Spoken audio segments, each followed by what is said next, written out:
Welcome. We are broadcasting live from the mothership. You are tuned in and listening to Starseed Energy Radio with your host Jonah Bolt. Starseed Energy Radio, where you can always tune in to hear the colors and see the music. Starseed Energy Radio goes live in 3, 2, 1.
What's up, Star Fam? Thanks for tuning in. You're receiving a live transmission from Starseed Energy Radio, where you can always tune in on Friday nights to hear the colors and see the music. And I am your host, Jonah Bolt. Today is Friday, April 6, 2012. And thanks for tuning in, Star Fam. We have an amazing show tonight.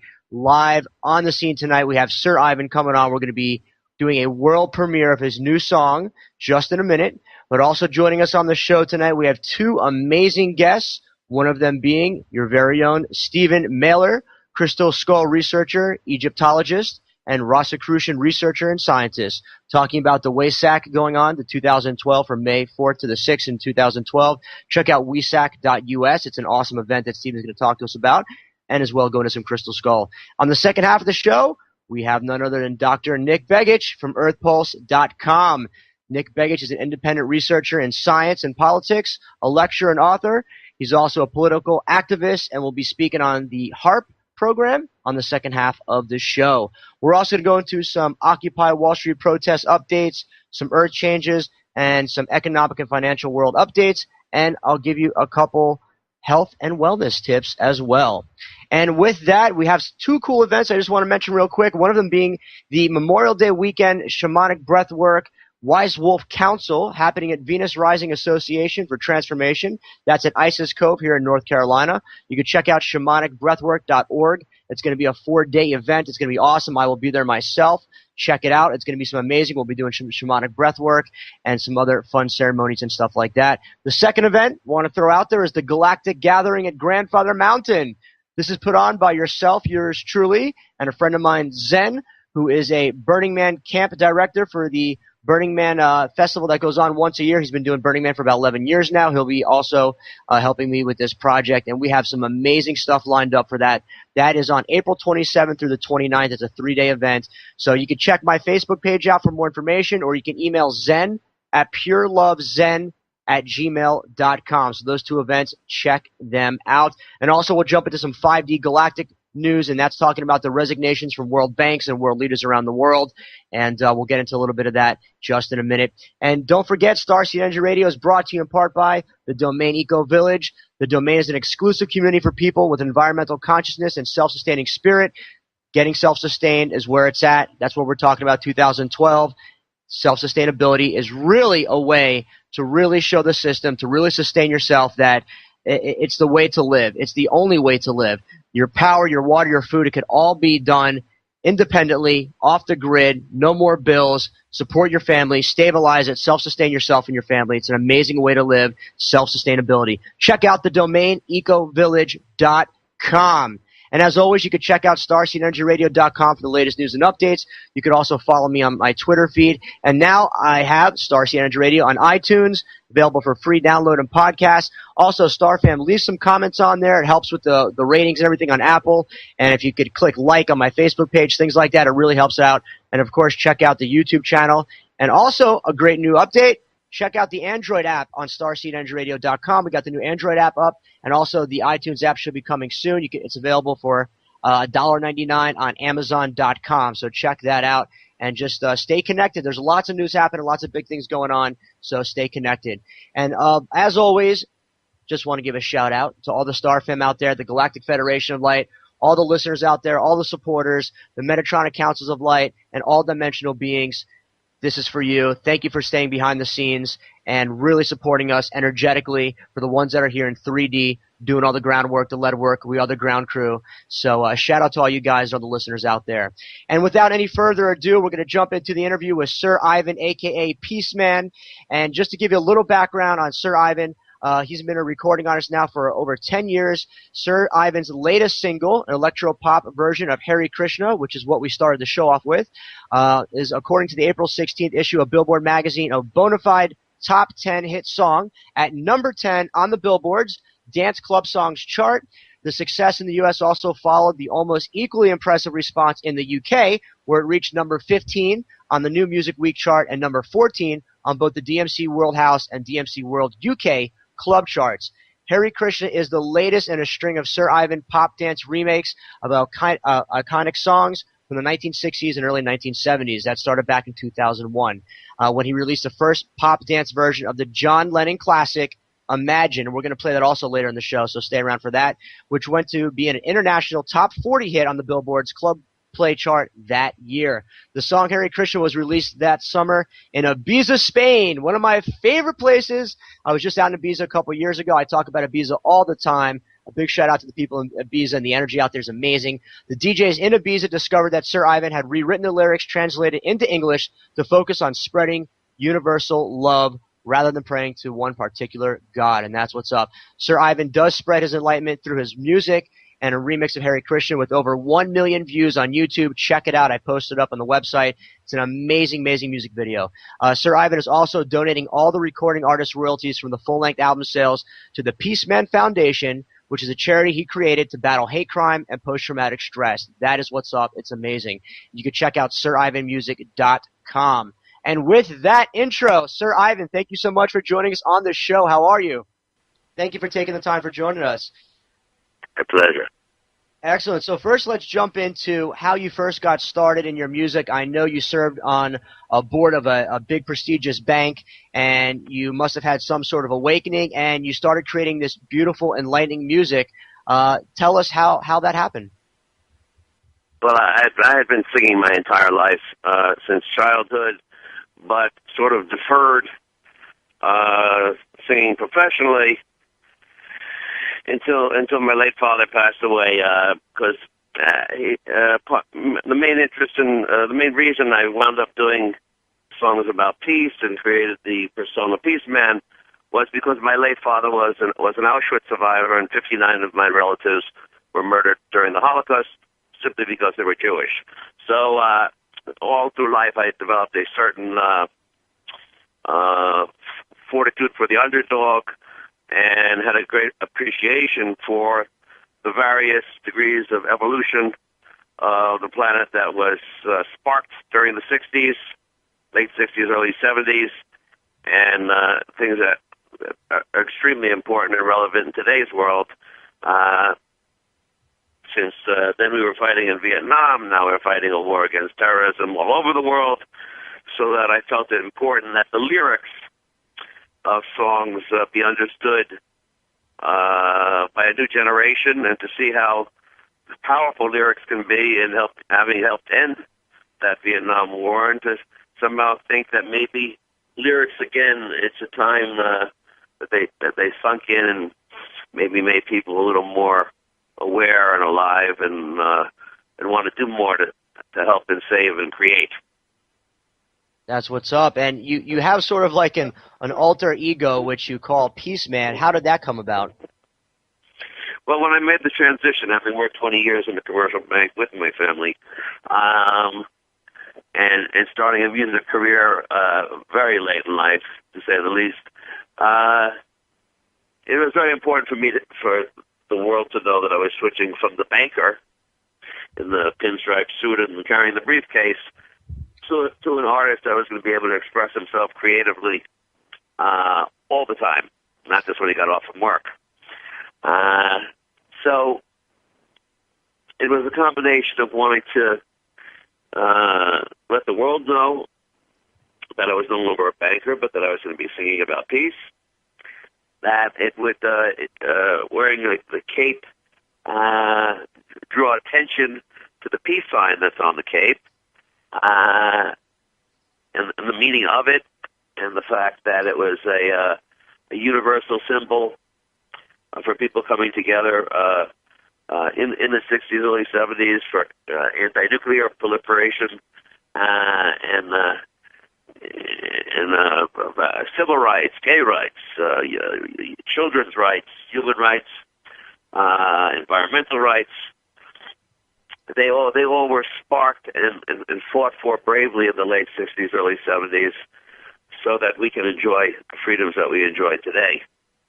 So it just became, once I wore that peace cape, it identified not just the music, but what I'm doing in my life and why. And also makes people, gives me an opportunity to talk to them about the Peace Man Foundation that I established to battle hate crime and to treat those suffering from post-traumatic stress disorder. So it was multi-purpose.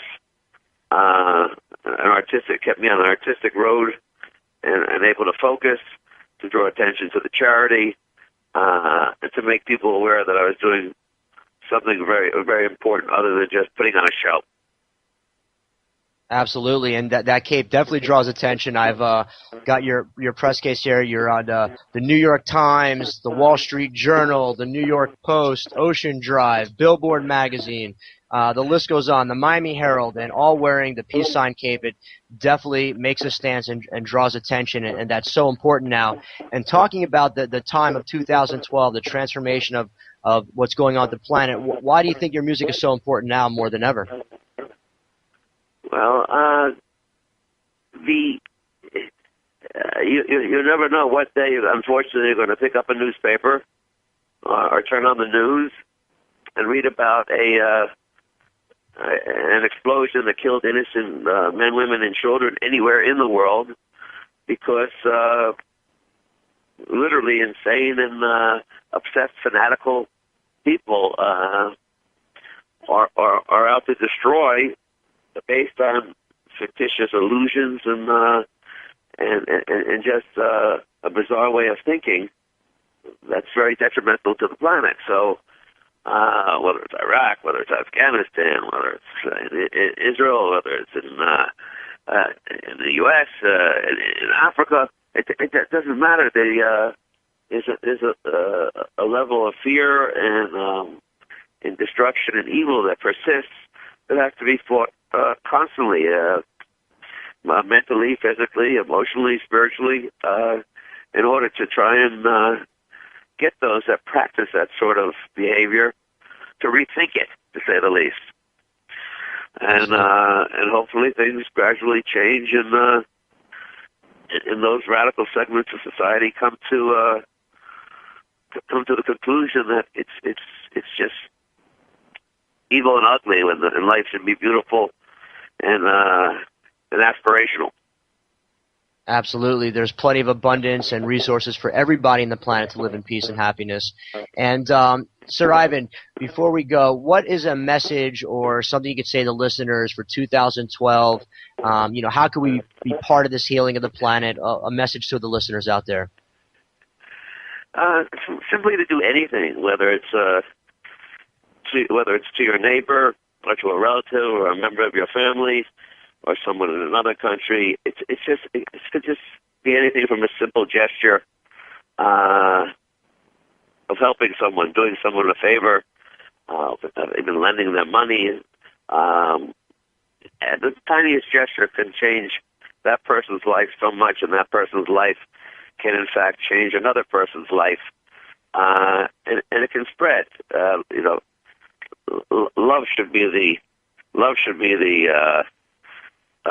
universal thing that guides us and motivates us, and because it's not just it's selfless. It's something that spreads and has a lot of power, a lot of healing power, and that's what it seems like we need. Absolutely. Well, Sir Ivan, thank you for taking the time. And I know you've been all over the world. You've been hosted the Prince of India. I've seen pictures with you with pretty much everyone on the map. It doesn't matter if it's political, whether it be the Bushes or the mayor of New York or whoever it is. You're definitely making a difference. So I thank you for doing all your work. And we're going to be debuting the world premiere of your La La Land new song, the Mini Mafia Radio Mix, in just a minute. And you can check out more of your music and support the Peaceman Foundation at your website, which is sirivanmusic.com. And with that, Sir Ivan, thank you so much for coming on the show. We hope to have you back soon. Fantastic, thank you. We even shortened it up. It's now sirivan.com, so you can get to it from many different ways. Excellent. All right, great. Well, you enjoy your night, Sir Ivan, and we will definitely have you back on the show soon. Thank you so much. Real pleasure. Thank you very much. Excellent.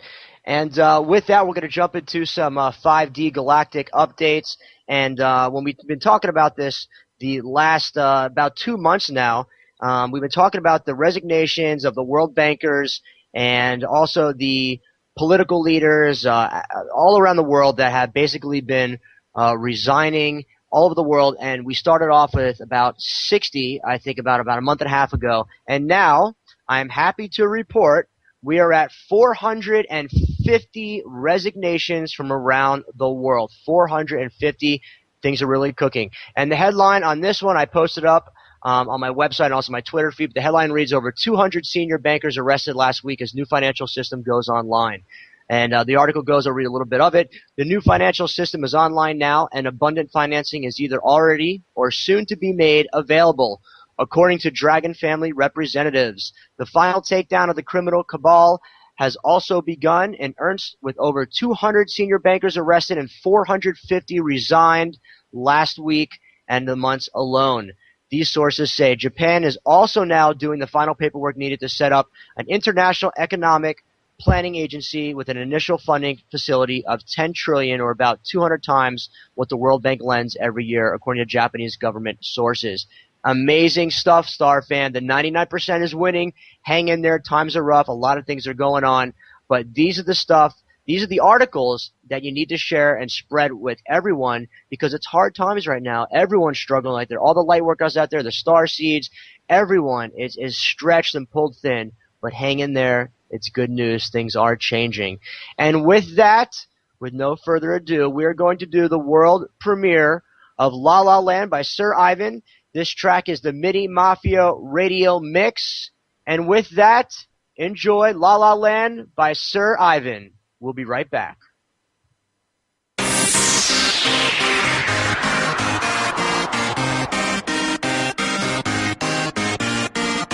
I know a place where you want to be, where money grows on trees and everything is free.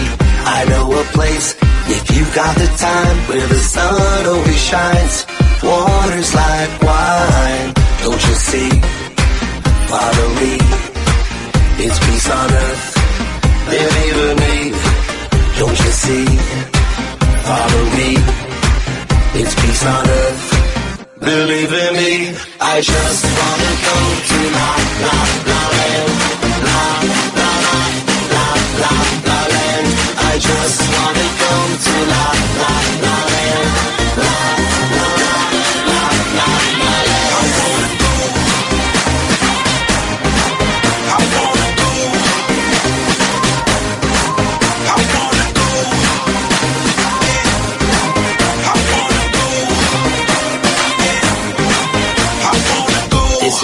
place where you wanna be.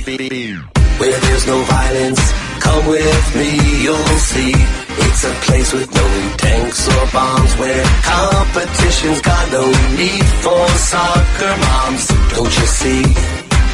Follow me. It's peace on earth. Believe in me. Don't you see? Follow me. It's peace on earth. Believe in me. I just wanna go to La La La Land. La La La La La La Land. I just wanna go to La La La Land. La La La La La La Land. I wanna go. I wanna go. I wanna go.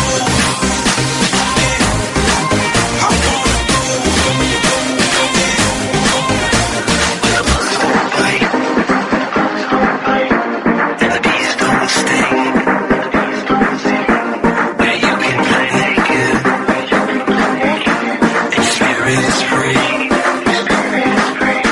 I know it sounds too good to be true, but the fountain of healing is here for me and for you. Welcome to La La Land. I just wanna go to La La La Land. La La La La La La Land. I just wanna go to La La La Land. La La La La La La Land. I just wanna go to La La La Land. La La La La La La Land. I just wanna go to La La La Land. La La La La La Land. And welcome back. You're tuned in to listening to Starseed Energy Radio.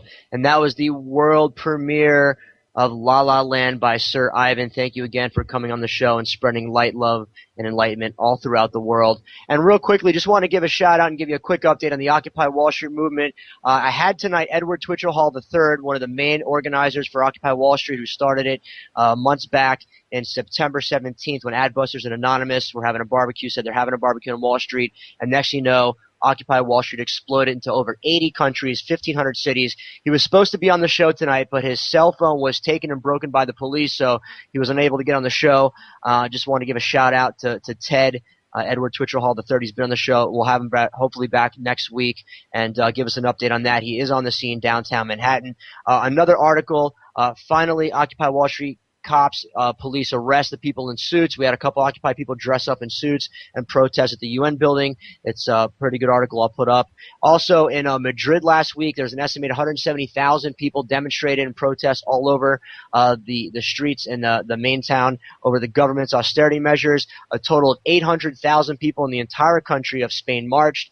That was also another article. So this stuff is still happening. You can check out occupythenation.com and support it. You know, don't ignore it. A famous quote I love to always say on the show, I'll say it again: in a time of universal deceit, telling the truth is a revolutionary act. So support the Occupy movement. Do what you can. It's still going on. Springtime is here. You're going to see these things, these protests reemerge, and it has to happen because this current system is not a good one, and it's got to come down to reboot another one. And real quick, I'm just going to go into a health and wellness update, and we've been doing health and wellness updates all year. And this one is really cool. This one is titled The Immune Boosting Power of Garlic. And this article is really amazing. I'll just really read it briefly. I did post it up on Starseed Energy Radio on my Twitter feed. But garlic is a pungent herb and one of nature's best antibiotics. Due to the powerful sulfur-containing nutrients and immune stimulators within garlic, it is classified as a superfood herb. Consumption of garlic daily may be one of the best defenses against infection and inflammatory-based disease. I know personally, my father always told me this: as soon as you start feeling a sick throat or sore throat, gargle with some garlic, and it's gone the next morning. I do it all the time if I am feeling sick. Garlic has been used by many cultures throughout the history of mankind as a medical tool. The Sumerians and other groups around the Mediterranean region had a great reverence for the ability to fight infection. An Egyptian writing dating back to 1500 BC discusses the use of garlic for over 22 common health challenges. These same Egyptians fed a heavy garlic diet to their slaves to increase their strength as they built the Great Pyramids. And I'm sure that Stephen Mehler, who's joining us on the show, can also chime in with that. But check it out. Garlic is an amazing, powerful herb. And with that, Stephen Mehler, who will be joining us on the show, the station's calling him right now, give you a little background on him.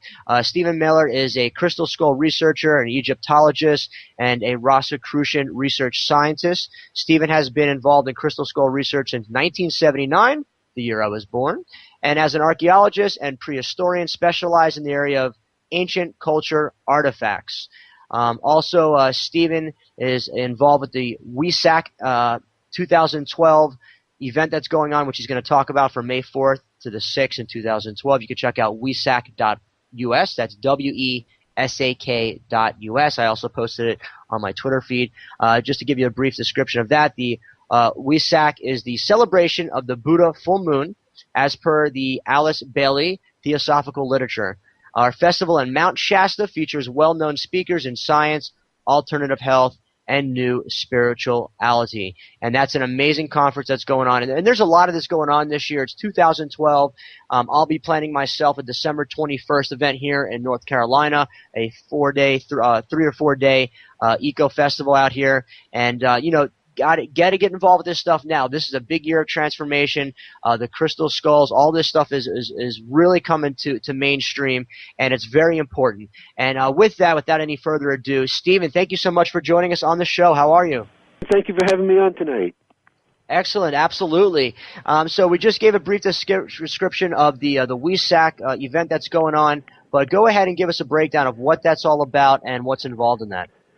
Well, sure. They've been doing that festival up in Mount Shasta for many years. I think this is the 18th annual festival. But this one seems to be really special. There's a tremendous lineup of people. It's going to start Friday night, May 4th, go to Sunday night, May 6th. And there's so many speakers that are listed, I don't know how they're going to get everybody in, but it's going to be an amazing event. Well, I've been in, it seems like everything has been building up to this year, like everyone has predicted. It's not exactly, of course, like the sensationalist mainstream media has made it to be. But I've been involved in the crystal skull research since 1979, and that has gone on in waves. There was a big wave of interest in the 80s.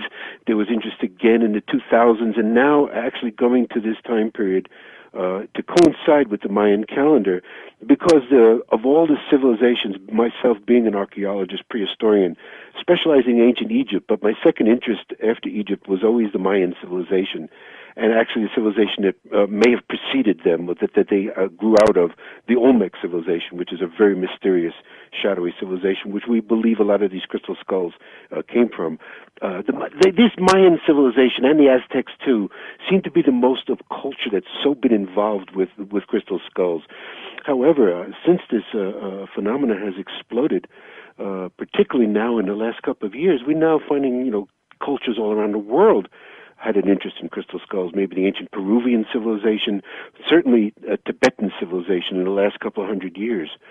And so this gathering is very interesting. There's going to be many, many different speakers, many different ideas, but it is in the tune that there's we call this actually 2012 the year of revealing, not the year of doom and gloom like so many people. And as I said, I've been involved in several conferences in the last couple of years, particularly a few put on by a group called Oracle Stone Productions, and it's a 999 conference, 10-10-10, 11-11-11, and will culminate this year in a 12-12-12 conference.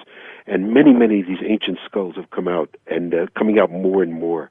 And what is in particular for me, which I would like people to know, I think, which is the outstanding feature of this conference, even though I say that, there's so many great speakers on this program, but the fact that now that they have brought this crystal skull called Einstein, which has just come out publicly at the 10-10-10 conference, which was held in New York City, and is now out in the public, and I've become very close with the keeper Carolyn Ford and her husband Ron, and I've had the ability to actually test Einstein, work with Einstein personally, and I authenticate it as a genuine ancient artifact, ancient crystal skull, one of the most powerful that we have seen come out. It is the largest ancient crystal skull that has heretofore been known. It is 33 pounds, which is tremendous. Wow. And it is a tremendous thing. As far as I'm concerned, it was just for me, Einstein is worth coming to this festival just alone. I Wow. mean, but yet it's going to be a tremendous amount of great speakers in many different disciplines. Now, I know that a friend of mine, Mario, you've met with Mario, and he was the keeper of Pancho the Crystal Skull, and I did Yes, several. which I didn't get a chance to actually, sit down and test Pancho, which I would have liked to have done. But my experience with Pancho at the 10-10-10 conference in New York City is that Pancho was genuine too. I believe is an ancient crystal skull. Absolutely, and that's what I was going to say. I was lucky enough to be with Mario on a full moon ceremony, a new moon, and also a summer solstice that we did in Central Park when I was up there visiting New York last summer. And every single person that came around that skull felt the energy. I mean, they're amazing. And tell the listeners why are these skulls coming up now? Why are they so important to humanity right now? Well, there's different theories, of course, different reasons, but it actually seems to be a culmination of what 2012 means. It is an end, but it is a beginning. I mean, that's as I say, I've been working with some really incredible Mayan elders at these conferences, and it will be again at this conference in 12-12-12, and actually may show up at Mount Shasta. When I did a conference 4 years ago in Mount Shasta, there is a Mayan wisdom keeper who lives in the northern California area who may show up or may not. But if he's there, I sure hope he does. But I've worked with a lot of really genuine Mayan wisdom keepers in the last several years, as well as my Egypt work with a genuine Egyptian wisdom keeper. And they all say the same. It's not an end, it's a beginning. It's a phase of a consciousness. It is the end of a cycle. And many, as I've been studying this kind of work in a sense of prehistory archaeology for over 45 years, many different cultures speak now that we're coming to the end of many cycles, different cycles. I could go on and on about the different cycles that are ending now. So that's why this is a significant year.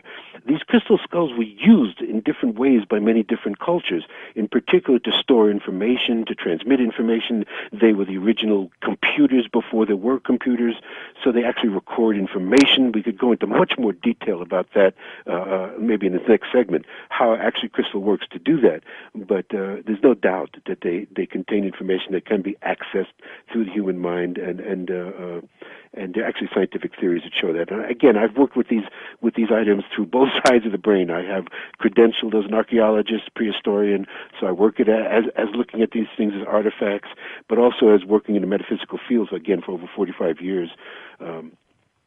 And to experience these things, and like you said, people have very, very incredible subjective experiences. So it's sometimes hard to separate the objective scientific history of these things with the subjective experience, because crystal affects the human mind, and this is why they are coming out now. Because and skulls like Einstein are what we call master crystals, which call out other skulls to come out of hiding, so to speak, because many of them have been in private collections or in vaults or in tombs, hidden away for many years. And they seem to emerge, they seem to be at points at different times in critical history, which is now, and so that's why a lot of the Mayans believe the crystal skulls are coming out now because of the end of the cycle, to aid humanity in a raising of consciousness, which was what they see the 2012, the whole idea of meaning, is that we're supposed to go now into a much more holistic way of thinking, a much more understanding of dropping this idea of borders, of races, of what separates humanity instead of what unites humanity. And the crystal skulls have that ability to cross over cultures, to cross over languages, to cross over socioeconomic barriers, etc., etc. I've again witnessed this phenomena since 1980 when I first experienced a crystal skull, and it is an amazing thing to see. The last conference we had in LA, we had anywhere between 600 and 700 people that showed up in the 2 days at this conference. Amazing. It's just growing every year. It's amazing. Wow. Well, Stephen, thank you so much for coming on the show. And we'll definitely have you back. I know you're heading to Egypt in about a week or so, and then the WESAC conference. So when you come back, we definitely want to have you back on the show and talk more about the crystal, the energies of it, and the Mayan calendar. So with that, thank you so much for coming on the show, and we will have you back and speak to you soon. My pleasure. Thank you. Excellent. Have a good night. And with that, we're just going to jump into some cool news articles that I found in the last week, and then we're going to get Dr. Nick Begich on the line.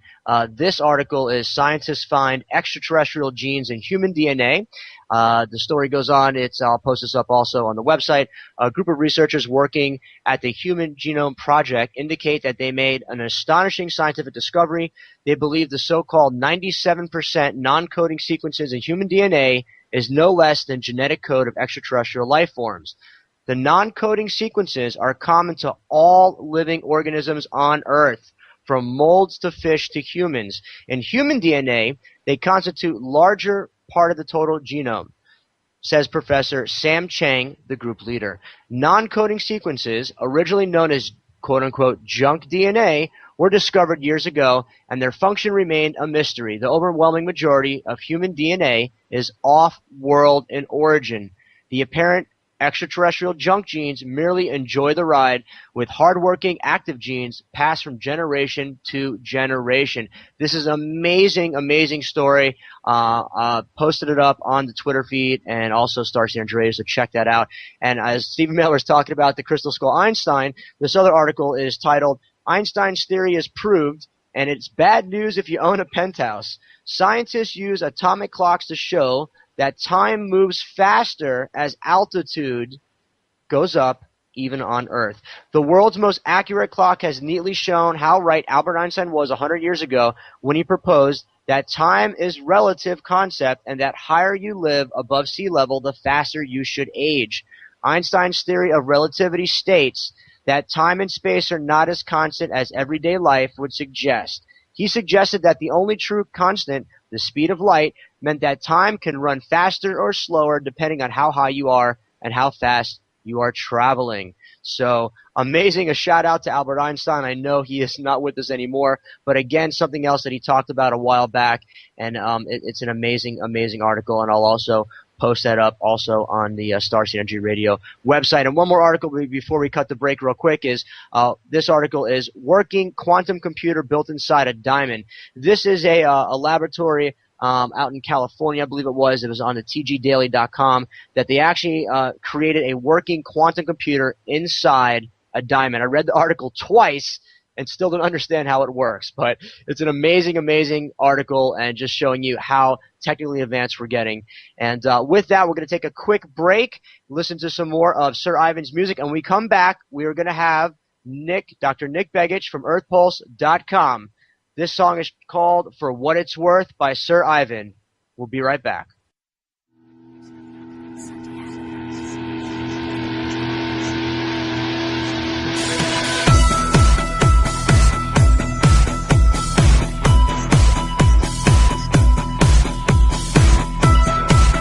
Disrupted and unfolding terror warnings from the highest levels of the federal government postponing the upcoming presidential election in the event it is interrupted by a radiation bomb attack. Today, the United States government raised the national law, in some cases deliberately to hit the United States, justifying a UN or U.S. and raises the terror alert level to orange.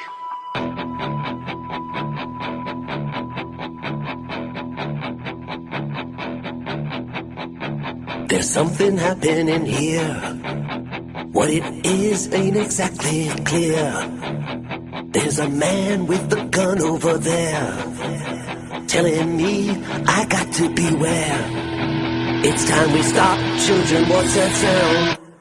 Everybody look what's going down.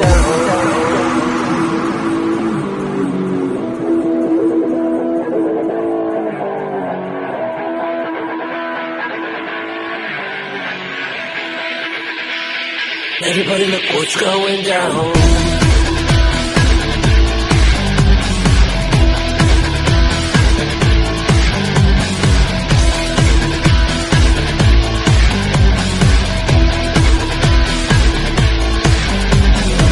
There's battle lines being drawn.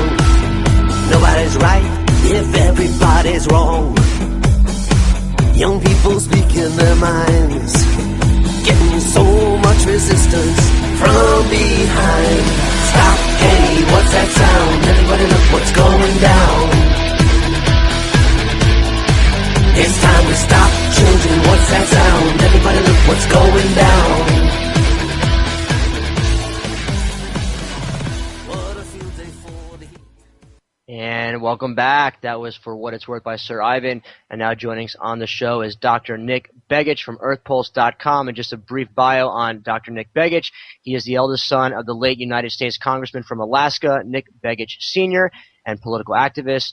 Dr. Nick Begich was twice elected president of both the Alaska Federation of Teachers and the Anchorage Council of Education. He co-authored with Gene Manning the book Angels Don't Play This HAARP, Advances in Tesla Technology. Begich has also authored Earth Rising, The Revolution Toward 1,000 Years of Peace, and his latest book, Earth Rising 2, The Betrayal of Science, Society, and the Soul, both with the late James Roderick. His latest work is Controlling the Human Mind, the Technologies of Political Control or Tools for Peak Performance. Begich has published articles in science, politics, and education, and is a well-known lecturer, having presented throughout the United States and in 19 countries, and he just finished up some new programming on TV for the History and Discovery Channel. And with that, Dr. Nick Begich, thank you for coming on Starseed Energy. How are you? Hey, I'm doing well. Thank you for having me. Appreciate it. Absolutely. Well, one of the things that I want to jump into, and something that we cover on the show a lot, is HAARP, and you've done extensive research on it.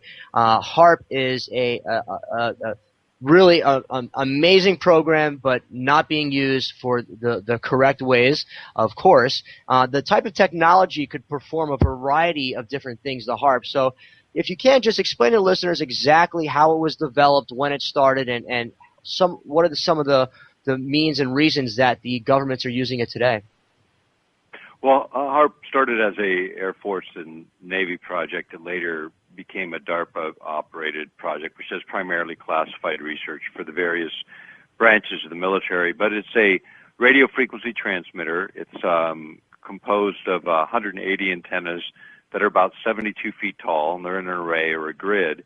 And these are used to focus or concentrate radio frequency energy into a relatively small area for a number of weapons applications. And so this goes back, quite a few years in terms of its early development. The things that it's known for is studying and affecting the ionosphere layer above the Earth's surface. Begins about 30 miles up and extends several hundred miles out. And by modifying that particular field or that area, you can do some things that are pretty dramatic. In fact, right now today, a lot of people have been worrying about solar flare activity as an example. And, solar flares, when they occur, disrupt the ionosphere in such a way as to affect communications all over the planet, even affect situations of terrestrial communication and power grids. But if we could ever figure out how to sort of control or manipulate the ionosphere, we could perhaps stabilize it during these periods, and that was one of the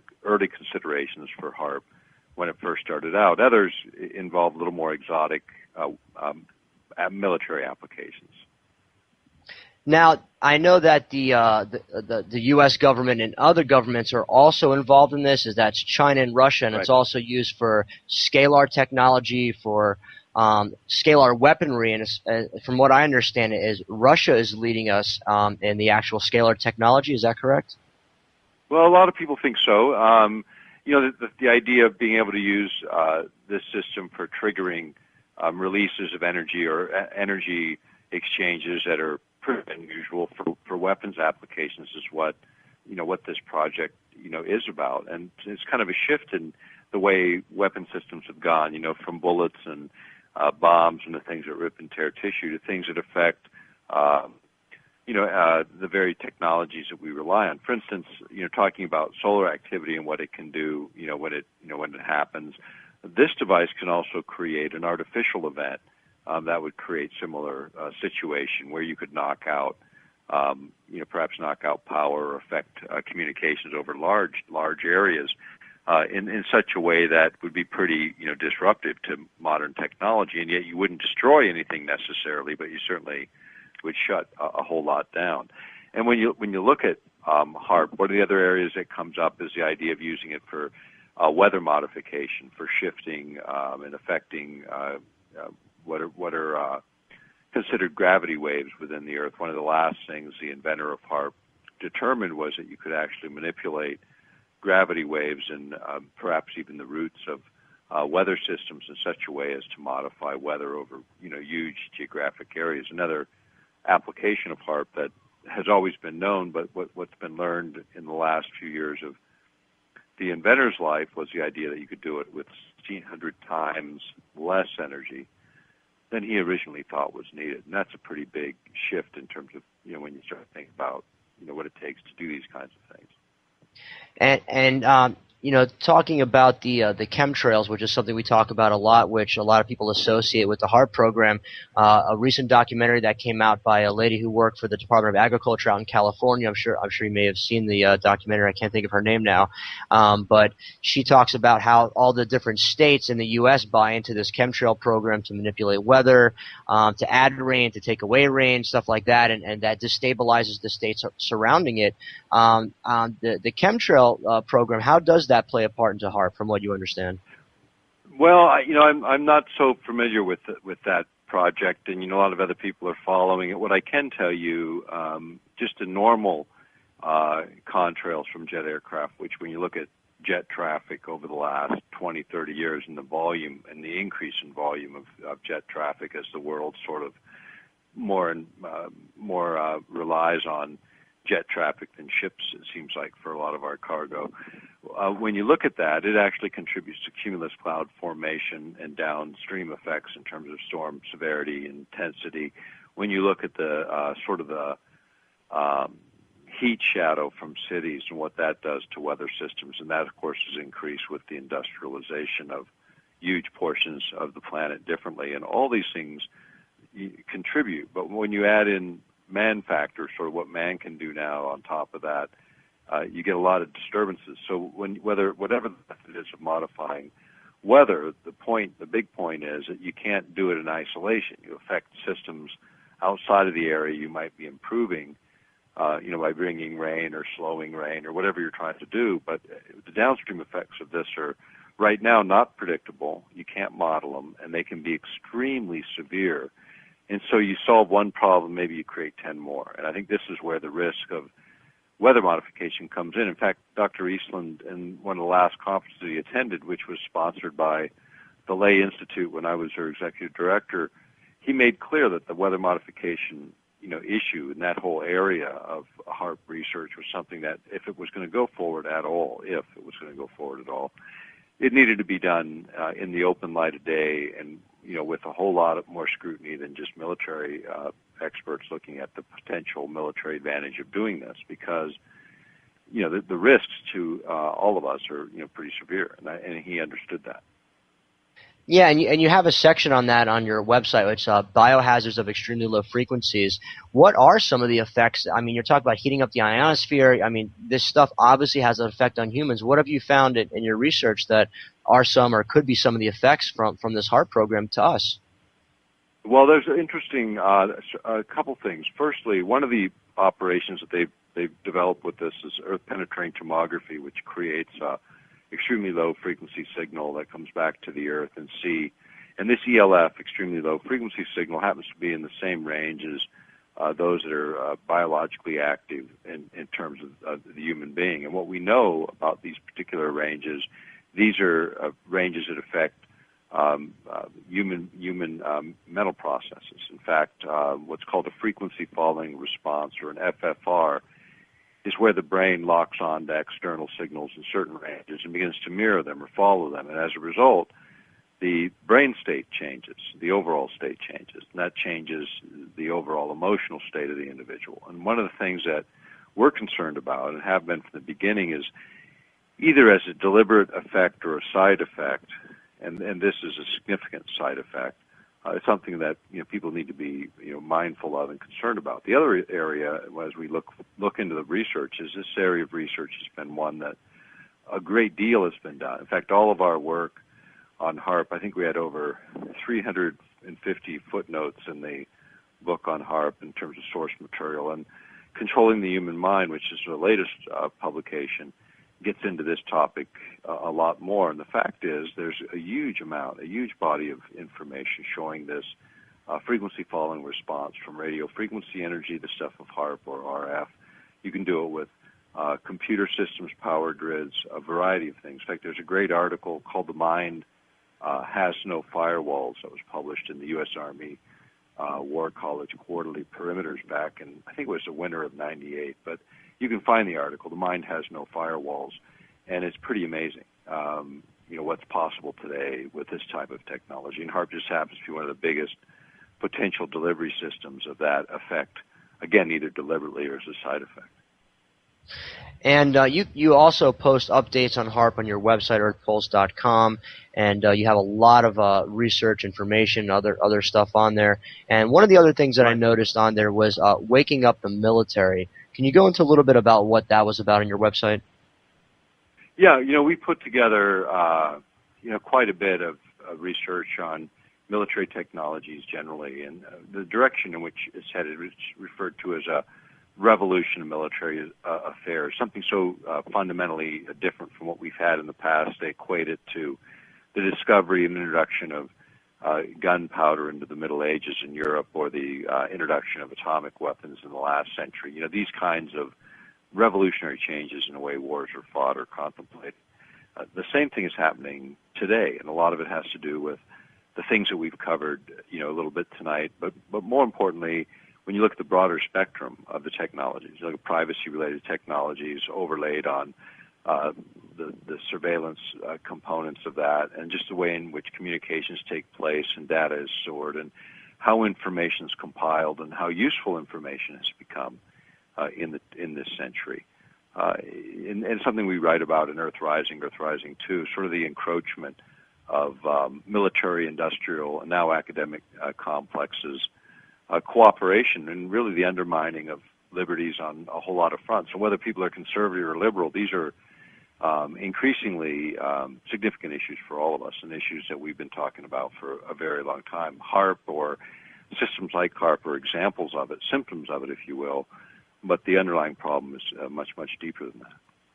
And you also go into stuff on your website like the photon torpedoes and the Star Wars programs and all these other military programs that I'm sure Tesla and others didn't intend their technology to be used for. And you have tons of information on that. But to go into a little bit real quickly on the Star Wars program, because you have a section, Star Wars, Star Trek, and Killing Politely. Can you tell the listeners a little bit of exactly what the Star Wars program was developed for, and how it's being used, or how it's meant to be used? Initially this goes back to Reagan, and they were talking about a space-based war platform, because then you essentially have control of the battle environment. If you could develop high-powered weapon systems that can be deployed quickly and readily from space platforms, you get anywhere in the world almost instantly. And what they were contemplating was plasma weapons that basically worked on energy that might even be tapped directly from the ionosphere. If you remember back years ago, the tether experiment that took place with one of the space shuttles almost blew the space shuttle up. They had a dangling cable being dragged through the ionosphere, and it picked up so much current as it moved through that highly charged area that it almost blew the shuttle up. Well, that's a source of power if you think about it from that perspective. And if you manage that power and redirect it, you end up with a pretty unusual space platform. One of the other things that happens with HAARP is you can by focusing radio frequency energy, you can literally transfer it to these low orbiting space platforms and energize them at huge levels without having to carry into space fuel payloads. So now you have the possibility of sort of recharging, reloading by available energy there, or augmenting it with energy transmitted from the Earth, to the point where you could actually create pretty destructive platforms from which you could deploy speed-of-light weapons. When you think of speed-of-light weapons like lasers, high-powered lasers, they travel at 186,300 miles per second, which is like going around the Earth, 7 or 8 times, almost 8 times. So pretty amazing when you start to think about, what can be done and sort of where the direction of warfare heads. At the same time, just technologies that knock out electronics or affect communication systems, the things that are really the currency of modern society and the modern culture. But we have a lot on earthpulse.com. There's hundreds of pages of articles and materials that are available there on all these topics. And the reason I brought that up is because I've also seen documentaries and stuff on how we could actually get free energy extracted from the ionosphere, because there's an abundance, Right. just like you said, of power. And Right. Tesla and others, had built similar machines and stuff like that can actually harness this energy right out of the ionosphere, clean. Energy, and I hope that one day more of that technology comes out. But that's obviously something that the militaries and corporations don't want out. But that's also something that could be used, correct? Yeah, absolutely. In fact, the potential's there. Essentially, energy driven by the interaction of the Earth, its magnetic fields, and solar radiation, incoming radiations from space provide a platform, an opportunity to create a tremendous source of energy. And I think this is a energy that others have talked about, and at least in one form. I'm sure there's other discussion about lots of exotic energy sources, but certainly this is one of those very things that people pointed to in the beginning. Is there a way to shunt that energy, to pull that energy off the ionosphere? Who knows? But the point is, this kind of science, big science, doesn't belong in the hidden chambers of military, where mistakes can be made and considerations are maybe a little different balances of decision making takes place. These are big systems, and it's just why we publish what we have in the past, is to bring it to light, let us have a public discussion, and think about a more prudent way to sort of navigate the 21st century, the technologies that it presents for us. Absolutely. And real quickly, I also wanted to go on a subject that's pretty big and you do a lot of work into, and it's on your site. And I know you work with Dr. Richard Allen Miller a lot with it, and he's on the show regularly now. And I love Rick. He's an amazing character. I love having him on. And a little bit about the mind control and where you are with, the Ultimate Brave New World, one of the papers you put together on that, and explain to listeners exactly how the military and what that's about, or how they're using mind control. Well, again, the possibilities that have been evolved over several decades, and it's the book Controlling the Human Mind is, again, 250, in this case 250 plus sources of material. It goes from the congressional record to a number of documents that sort of describe sort of the evolution of this, going back, back really almost a century ago, and then coming forward. It's been long pursued. In fact, the Navy's latest protocol on human experimentation that was approved in 2006 still provides for mind control, using those words within their protocol. Mind control experiments requires a deputy secretary to approve it of the Navy. But, those things go on, and all the branches of the military participate in these programs, as well as other government agencies, looking for opportunities to override essentially the ultimate override of the human operator in warfare. If you could, think about it from the military perspective, the idea of overriding the operating system of a computer is one thing, but affecting the operator in a way that he just can't operate the equipment, but leaving everything intact. And this is what's termed controlled effects. Actually, the Air Force in June 2002, they published a article in Technology Horizons, produced by the electromagnetic director of the Air Force, on controlled effects. And they were talking about it in three areas: controlling the human operator from the standpoint of affecting all five senses of touch, taste, smell, sight, sound, in such a way as to completely create hallucinogenic experiences, or experiences that were so real you couldn't discern them from the artificial, all the way down to controlled effects affecting hardware and equipment. But this range and this direction is, in fact, the direction of our militaries, because ultimately that's what warfare is about, is controlling the human operator. And so there's quite a bit been spent. A lot more is being spent, even on a couple of DARPA contracts led to the University of California in the last couple of years on electronic telepathy, being able to look at the brain, determine what a person is actually thinking, and then be able to take a complex set of thoughts and then transfer them literally to someone else. That type of resolution of both monitoring a situation in terms of energy exchanges within the brain and then moving them to another person's consciousness, and then building a catalog in a way to communicate not just for our own troops for speed of communication, but perhaps disrupting the ability of our adversaries to communicate in a reasonable way. So these are the things that are actually under development, being developed today by our military. Wow, and pulse.com, and you have plenty of documentation to back all this stuff up, as well as a ton of other information on various subjects as well. And with that, Dr. Nick Begich, thank you so much for coming on the show, and we hope to have you back soon. Hey, thanks for having me, and I hope people enjoy earthpulse.com. Lots there, and we appreciate the support. Thanks for having me. Excellent. You have a great weekend. Thank you. And thanks. Take care. Bye-bye. Bye. And with that, we're going to take a quick break and play another one of Sir Ivik's track. This one is called Live for Today, DJs from Mars Radio Mix. We'll be right back with a wrap-up.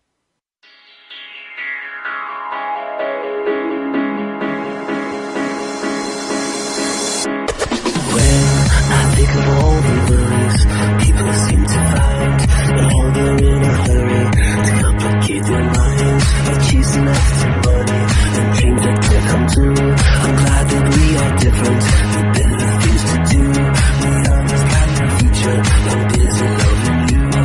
I'm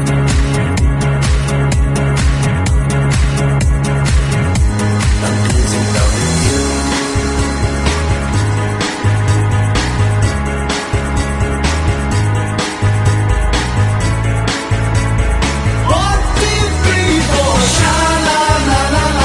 For today, sha-la-la-la-la-la, live for today, and don't worry about tomorrow, hey, hey, sha-la-la-la-la-la, live for today, live for today.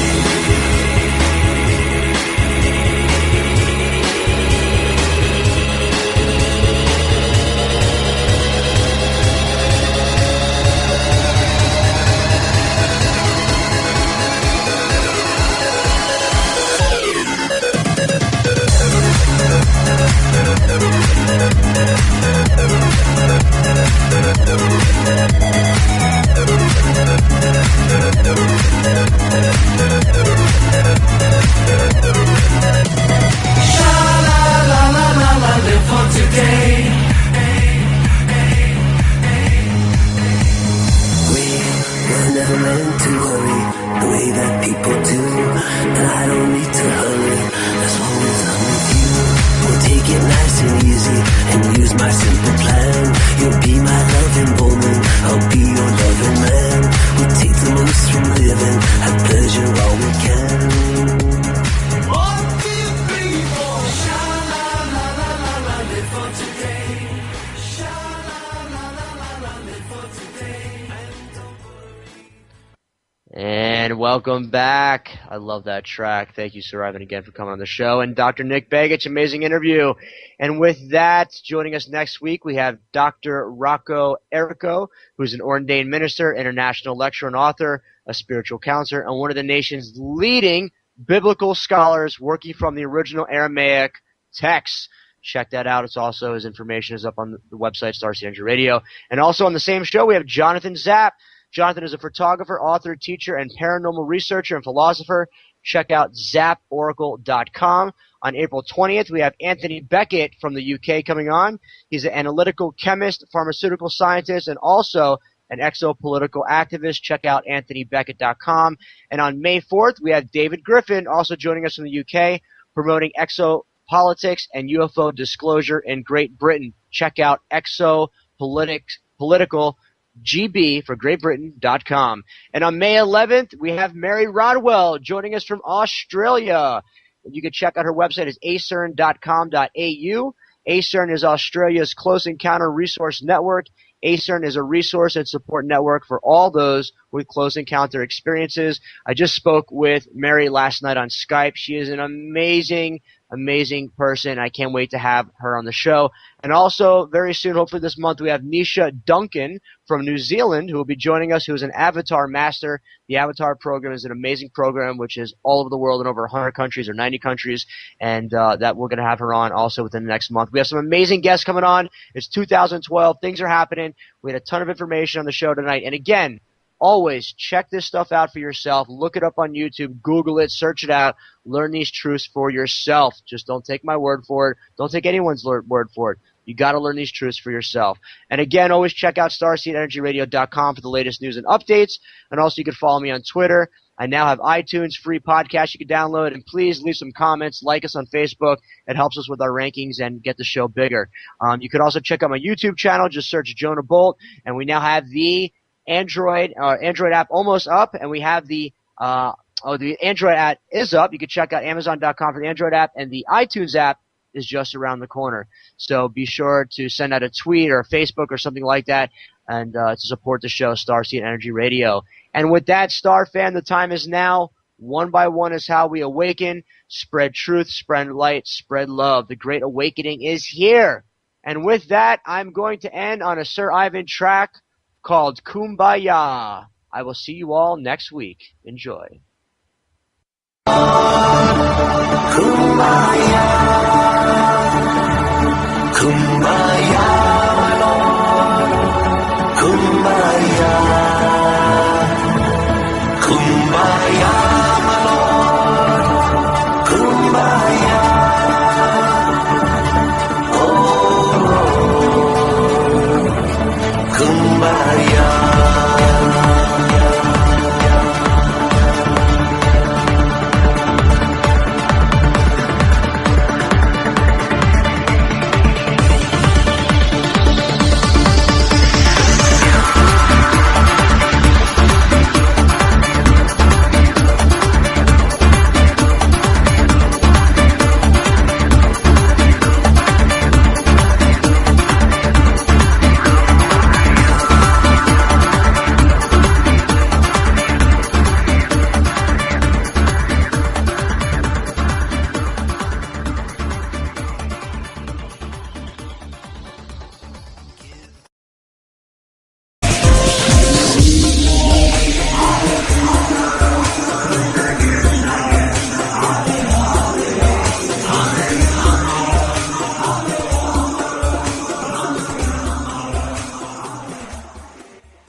And what's up, Star fam? Thanks for tuning in. You're receiving a live transmission from Starseed Energy Radio, where you can always tune in on Friday nights to hear the colors and see the music. And I am your host, Jonah Bolt. Today is Friday, April 6, 2012. And thanks for tuning in, Star fam. We have an amazing show tonight. Live on the scene tonight, we have Sir Ivan coming on. We're going to be doing a world premiere of his new song just in a minute. But also joining us on the show tonight, we have two amazing guests, one of them being your very own Stephen Mehler, crystal skull researcher, Egyptologist, and Rosicrucian researcher and scientist, talking about the WESAC going on to 2012 from May 4th to the 6th in 2012. Check out wesac.us. It's an awesome event that Stephen's going to talk to us about, and as well go into some crystal skull. On the second half of the show, we have none other than Dr. Nick Begich from earthpulse.com. Nick Begich is an independent researcher in science and politics, a lecturer and author. He's also a political activist and will be speaking on the HAARP program on the second half of the show. We're also going to go into some Occupy Wall Street protest updates, some earth changes, and some economic and financial world updates. And I'll give you a couple health and wellness tips as well. And with that, we have two cool events I just want to mention real quick. One of them being the Memorial Day weekend shamanic breathwork Wise Wolf Council happening at Venus Rising Association for Transformation. That's at Isis Cove here in North Carolina. You can check out shamanicbreathwork.org. It's going to be a 4-day event. It's going to be awesome. I will be there myself. Check it out. It's going to be some amazing. We'll be doing some shamanic breathwork and some other fun ceremonies and stuff like that. The second event I want to throw out there is the Galactic Gathering at Grandfather Mountain. This is put on by yourself, yours truly, and a friend of mine, Zen, who is a Burning Man camp director for the Burning Man festival that goes on once a year. He's been doing Burning Man for about 11 years now. He'll be also helping me with this project, and we have some amazing stuff lined up for that. That is on April 27th through the 29th. It's a 3-day event. So you can check my Facebook page out for more information, or you can email Zen at purelovezen@gmail.com. So those two events, check them out. We're fighting a war against terrorism all over the world, so that I felt it important that the lyrics of songs be understood by a new generation, and to see how powerful lyrics can be in having helped end that Vietnam War, and to somehow think that maybe lyrics again, it's a time that they sunk in, and maybe made people a little more aware and alive and want to do more to help and save and create. That's what's up. And you have sort of like an alter ego, which you call Peace Man. How did that come about? Well, when I made the transition, having worked 20 years in the commercial bank with my family, and starting a music career very late in life, to say the least, it was very important for me for the world to know that I was switching from the banker in the pinstripe suit and carrying the briefcase to an artist that was going to be able to express himself creatively all the time, not just when he got off from work. So it was a combination of wanting to let the world know that I was no longer a banker, but that I was going to be singing about peace. That it would wearing the cape draw attention to the peace sign that's on the cape, and the meaning of it, and the fact that it was a universal symbol for people coming together in the 60s, early 70s for anti-nuclear proliferation and civil rights, gay rights, children's rights, human rights, environmental rights. They all were sparked and fought for bravely in the late 60s, early 70s, so that we can enjoy the freedoms that we enjoy today. So it just became, once I wore that peace cape, it identified not just the music, but what I'm doing in my life and why. And also makes people, gives me an opportunity to talk to them about the Peace Man Foundation that I established to battle hate crime and to treat those suffering from post-traumatic stress disorder. And also we'll jump into some 5D galactic news, and that's talking about the resignations from world banks and world leaders around the world. And we'll get into a little bit of that just in a minute. And don't forget, Starseed Energy Radio is brought to you in part by the Domain Eco Village. The Domain is an exclusive community for people with environmental consciousness and self-sustaining spirit. Getting self-sustained is where it's at. That's what we're talking about, 2012. Self-sustainability is really a way to really show the system, to really sustain yourself, that it's the way to live. It's the only way to live. Your power, your water, your food, it could all be done independently, off the grid, no more bills. Support your family, stabilize it, self-sustain yourself and your family. It's an amazing way to live, self-sustainability. Check out the domain ecovillage.com. And as always, you can check out StarseedEnergyRadio.com for the latest news and updates. You can also follow me on my Twitter feed. And now I have Starseed Energy Radio on iTunes, available for free download and podcast. Also, StarFam, leave some comments on there. It helps with the ratings and everything on Apple. And if you could click like on my Facebook page, things like that, it really helps out. And, of course, check out the YouTube channel. And also, a great new update. Check out the Android app on StarseedEnergyRadio.com. We got the new Android app up, and also the iTunes app should be coming soon. It's available for $1.99 on Amazon.com, so check that out. And just stay connected. There's lots of news happening, lots of big things going on, so stay connected. And as always, just want to give a shout-out to all the Star Fam out there, the Galactic Federation of Light, all the listeners out there, all the supporters, the Metatronic Councils of Light, and all dimensional beings. This is for you. Thank you for staying behind the scenes and really supporting us energetically. For the ones that are here in 3D, doing all the groundwork, the lead work, we are the ground crew. So shout out to all you guys, all the listeners out there. And without any further ado, we're going to jump into the interview with Sir Ivan, a.k.a. Peaceman. And just to give you a little background on Sir Ivan, he's been a recording artist now for over 10 years. Sir Ivan's latest single, an electro-pop version of Hare Krishna, which is what we started the show off with, is, according to the April 16th issue of Billboard magazine, a bona fide top 10 hit song at number 10 on the Billboard's Dance Club Songs chart. The success in the U.S. also followed the almost equally impressive response in the U.K., where it reached number 15 on the New Music Week chart and number 14 on both the DMC World House and DMC World UK club charts.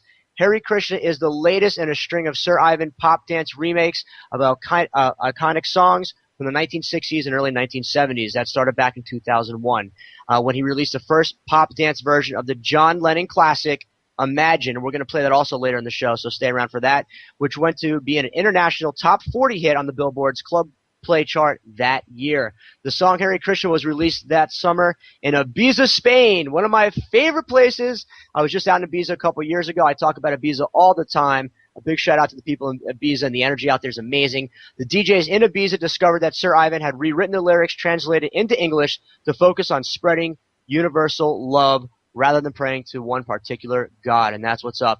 Sir Ivan does spread his enlightenment through his music and a remix of Hare Krishna with over 1 million views on YouTube. Check it out. I posted it up on the website. It's an amazing, amazing music video. Sir Ivan is also donating all the recording artist royalties from the full-length album sales to the Peaceman Foundation, which is a charity he created to battle hate crime and post-traumatic stress. That is what's up. It's amazing. You can check out sirivanmusic.com. And with that intro, Sir Ivan, thank you so much for joining us on the show. How are you? Thank you for taking the time for joining us. My pleasure. Excellent. So first, let's jump into how you first got started in your music. I know you served on a board of a big prestigious bank, and you must have had some sort of awakening, and you started creating this beautiful, enlightening music. Tell us how that happened. Well, I had been singing my entire life since childhood, but sort of deferred singing professionally until my late father passed away, because the main reason I wound up doing songs about peace and created the persona Peace Man was because my late father was an Auschwitz survivor, and 59 of my relatives were murdered during the Holocaust simply because they were Jewish. So all through life I developed a certain fortitude for the underdog, and had a great appreciation for the various degrees of evolution of the planet that was sparked during the 60s, late 60s, early 70s, and things that are extremely important and relevant in today's world. Since then we were fighting in Vietnam, now. Welcome. We are broadcasting live from the mothership. You are tuned in and listening to Starseed Energy Radio with your host, Jonah Bolt. Starseed Energy Radio, where you can always tune in to hear the colors and see the music. Starseed Energy Radio goes live in 3, 2, 1.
Sister, brother, brother, take the planet, your first love.